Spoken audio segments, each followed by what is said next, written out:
किसान साथियों नमस्कार। आशा करते हैं आपकी धान की फसल अच्छी तरह से बढ़ रही होगी। इस समय आपकी बासमती धान की एक महत्वपूर्ण चरण में जो है आपकी फसल प्रवेश कर चुकी है, जिसे गाभा अवस्था या बालियां निकलने से पहले की अवस्था कहा जाता है।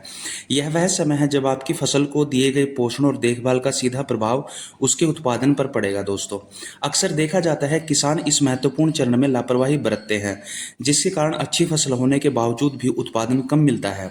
तो गाभा अवस्था में फसलों में बीमारियों का प्रकोप बढ़ने का खतरा जो है वो बढ़ जाता है। इसलिए खेतों का नियमित परीक्षण करना और जरूरत के अनुसार कीटनाशकों का उपयोग करना बेहद जरूरी है। तो आज हम आपको बताने वाले हैं कि गाभा अवस्था में धान की फसल की देखभाल के लिए कौन कौन सी आवश्यक जानकारी है, कौन सी खाद डालनी चाहिए और कितनी मात्रा में उसका स्प्रे करना चाहिए। तो इन सब विषयों पे हम जो है आज इस वीडियो में बात करेंगे। किसान साथियों, गाभा अवस्था में धान की फसल के लिए उर्वरकों और कीटनाशकों के प्रयोग को लेकर अक्सर भ्रम की स्थिति रहती है। भी कौन सा उसमें खाद डालें, एनपीके 05234 डालें, बोरोन डालें, एनपीके 0050 डालें या कोई और उर्वरक उसमें डालें और कीटनाशकों का प्रयोग करें। तो ये कई सवाल होते हैं किसान भाइयों के मन में, जो ये गाभा की अवस्था में किसानों के मन में पैदा होते हैं। एनपीके 05234 में 52% फॉस्फोरस होता है और 34% उसमें पोटास होता है। और साथियों, फॉस्फोरस का जो मुख्य काम होता है वो क्या होता है? बालियों की संख्या बढ़ाना, दानों की गुणवत्ता को बनाए रखना, दानों को कमजोर होने से बचाना और बालियों को पर्याप्त पोषण देना। तो ये काम होते हैं दोस्तों, बालियों को मजबूत करना, उनको प्रॉपर पोषण देना, ये सारे काम फॉस्फोरस के होते हैं। और 05234 के अंदर जो फॉस्फोरस है वो 52% होता है साथियों। इसलिए गाभा अवस्था यानी बालियां निकलने से पहले की अवस्था में हमें 05234 का छिड़काव जरूर करना चाहिए। बालियां निकलने के बाद इसका महत्व कम हो जाता है। दोस्तों, बोरोन भी गाभा अवस्था में ही प्रयोग किया जाना चाहिए। बोरोन का मुख्य जो कार्य है वो फूलों को परागण के दौरान पोषण प्रदान करना है। तो बोरोन भी जो है वो पोषण प्रदान करता है फूलों को। तो हमें दोनों का उपयोग करना चाहिए, 05234 का भी और बोरोन का भी, ताकि हमारे जो दाने हैं वो मजबूत हो सकें और उनका जो पोषण है उनको प्रॉपर मात्रा में पोषण मिल सके।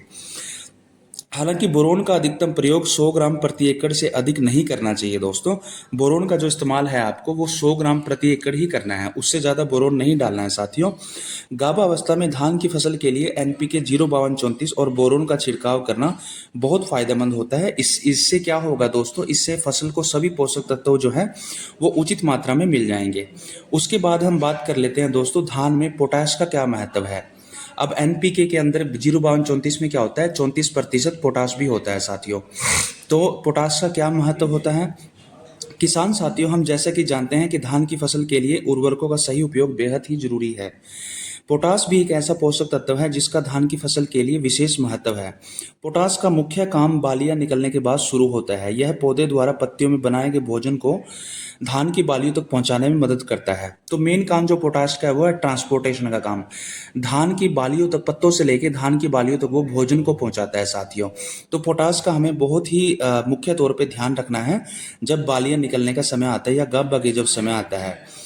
तो पोटाश के कारण ही जो दाने होते हैं वो मोटे होते हैं, चमकदार होते हैं, भारी होते हैं। इसलिए बालियां निकलने के बाद एनपीके 05234 या फिर एनपीके 0050 जैसे पोटाश युक्त उर्वरकों का छिड़काव किया जा सकता है। तो कोई भी आप ले सकते हैं दोस्तों, 05234 ले सकते हैं, उसमें 34% पोटाश है, या 0050 ले सकते हैं, उसमें 50% पोटाश होता है।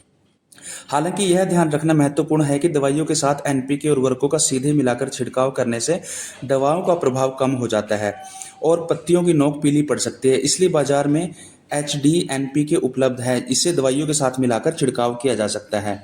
एचडी एनपीके दवाओं के साथ अधिक प्रभावी ढंग से काम करता है और फसल को नुकसान पहुंचाने की जो संभावना है वो कम होती है। तो साथियों, ये कुछ बातें थी जो फास्फोरस और पोटाश के बारे में, कि आपको कितनी मात्रा में किस समय पे आपको फास्फोरस डालना है और फास्फोरस के क्या काम है और पोटाश के क्या काम है।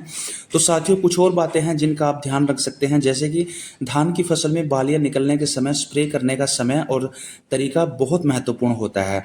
सुबह के समय बालियों के दाने मुंह खुला होता है, सुबह का जो समय होता है उसमें बालियों के दाने का मुंह खुला होता है। ऐसे में स्प्रे करने से दवा दानों के अंदर जा सकती है, जिससे दाने काले पड़ सकते हैं और फसल को नुकसान पहुंच सकता है। इसलिए स्प्रे हमेशा दोपहर या शाम के समय करना चाहिए, क्योंकि शाम और दोपहर के समय जो बालियां हैं उनके जो मुंह होता है वो बंद रहता है साथियों। स्प्रे करते समय पानी की मात्रा का भी ध्यान रखना चाहिए। पानी की मात्रा 160 लीटर से कम नहीं होनी चाहिए। कम से कम 160 लीटर प्रति एकड़ के हिसाब से आपको पानी लेना ही चाहिए। बालियां निकलने के समय खेत में नमी जरूरी होती है, लेकिन ये भी ध्यान रखें कि पानी की जरूरत तो होती है, लेकिन बहुत ज़्यादा पानी भी खेत में खड़ा नहीं होना चाहिए। खेत को गीला सूखा रखना चाहिए। अधिक पानी खड़ा होने से बीमारियों का खतरा बढ़ जाता है। इसके अलावा बालियां निकलने के समय में खेत में यूरिया का अधिक प्रयोग नहीं करना चाहिए। अधिक यूरिया से पौधों की ऊंचाई बढ़ जाती है और पौधे गिरने का खतरा बढ़ जाता है साथियों। तो ये कुछ बातें थी साथियों, जिनका आप लोग ध्यान रखकर अपने खेत में जो है बासमती धान की बालियों के समय पे दानों को मजबूत कर सकते हैं, पैदावार अच्छी कर सकते हैं, पैदावार बढ़ा सकते हैं। आशा करते हैं साथियों वीडियो आप लोगों को पसंद आई होगी।